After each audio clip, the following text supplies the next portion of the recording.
Hey everybody, what's up? Welcome back to the channel. Back here with a kind of an in progress of what I'm up to with my turbines and kind of a big issue that I found out with some of these newer turbines.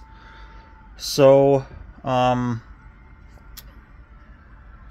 kind of bring people up to speed, my number 26 and my number 18, I had pre-ordered those back in 2022 and got those, and then the past 2 weeks I've received 3 other museum quality turbines. You guys saw the unboxing of number 30 and number 6, and then yesterday I just got a museum quality version of 28.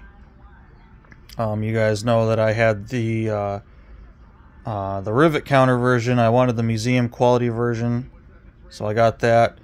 And just doing some light test running on my tracks here, I kind of found a big issue. And my issue is my A units and my B units are running opposite directions. Now, DCC, that's not a big problem. That can be changed when you're lashing things together. But as far as running on DC, that's a huge issue. And I kind of did some investigating here, and I'll show you guys. So we'll take number 30, and I'm gonna just set that on the power track, and then I will grab its B unit. And we'll get that set. But this is kind of a warning. If you've recently bought from the 5th run of these turbines and you're running them on DC, you might, and you're noticing some issues. That's kind of a big issue. So I'm not hooking them together, but here we have 30 and 30B, and we'll kick the power on so it'll get a little loud. But I want you guys to actually see.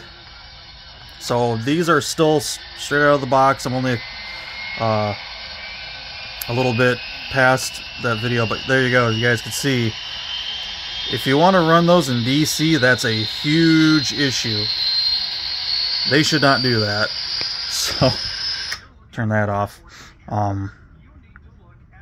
So I was like, whoa, I need to figure that out, because right now my only means of running these is DC, and you know, clearly that's not healthy for either of the locomotives. That's a lot of strain on the drivetrain, the wheels, the motors.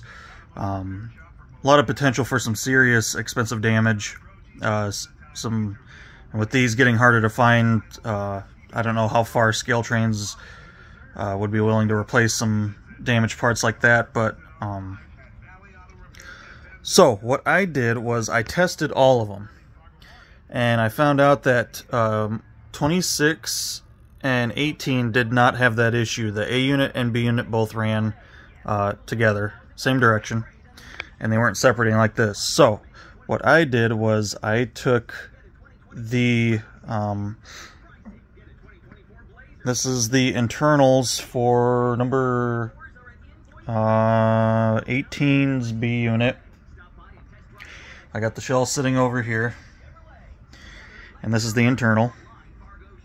And then here I have the internal for 28, which is sitting there.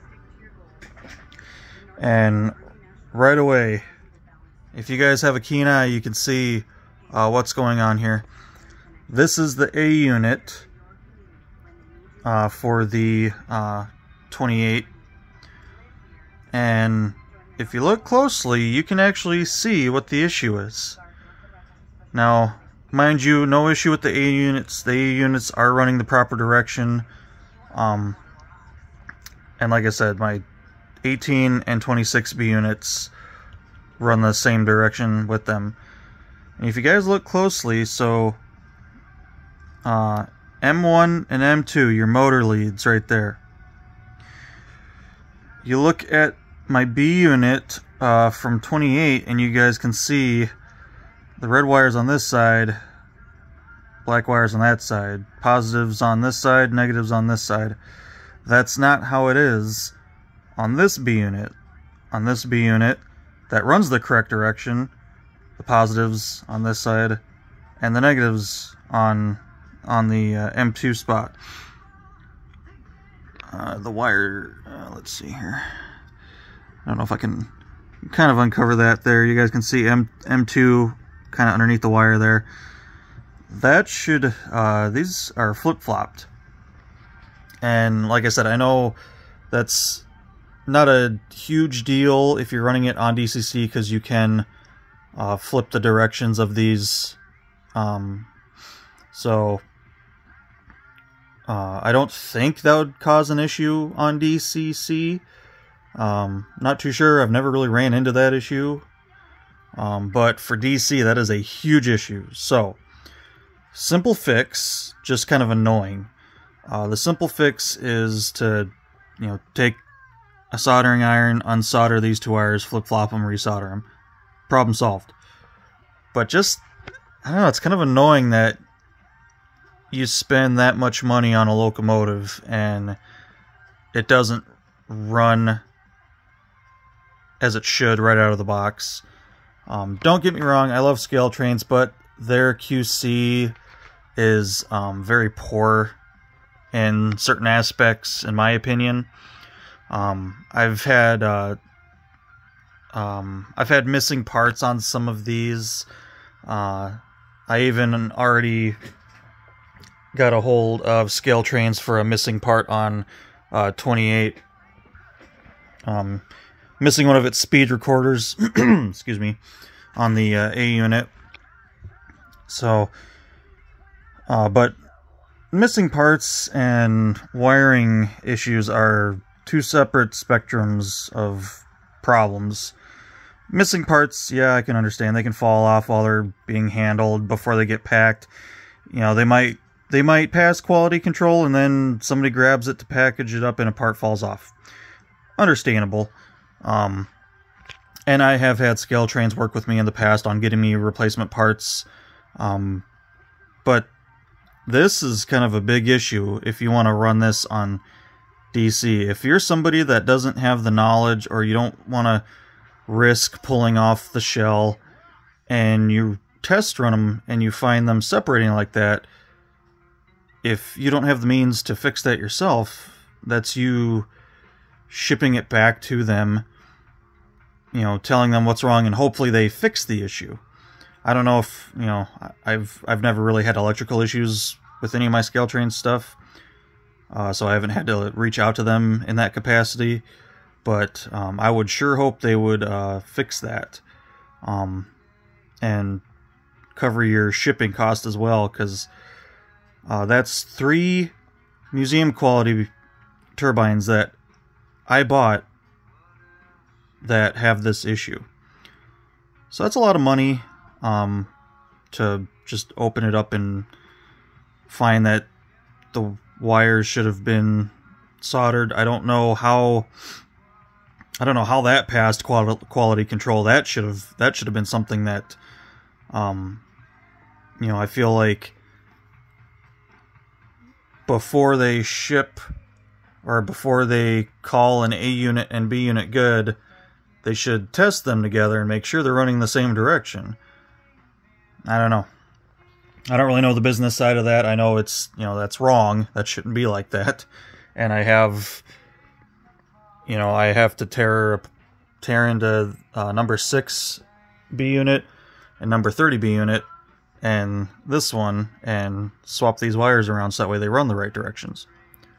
So just kind of a heads up, if you have recently bought turbines from them, you might want to separate them and power them up and see if they're going the right direction. I don't know.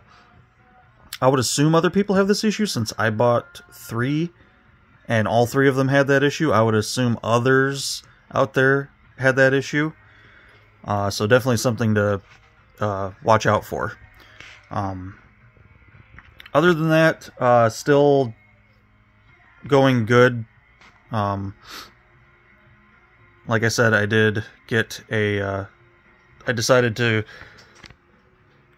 get a museum quality 28, just that way I have 5 museum qualities.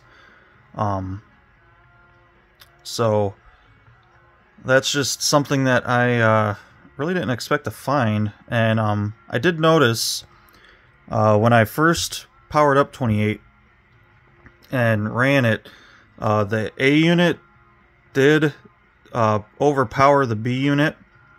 I could hear some noise. I could tell something wasn't right. It wasn't running that smooth. There was a lot of... you could just kind of hear the strain on stuff. Luckily, I only ran it a very short distance and then decided to separate them and found that issue. So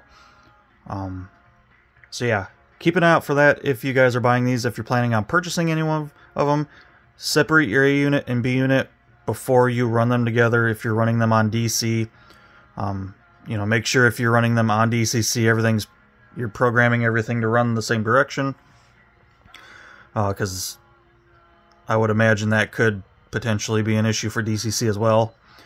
But yeah, I just figured I'd get that on video. But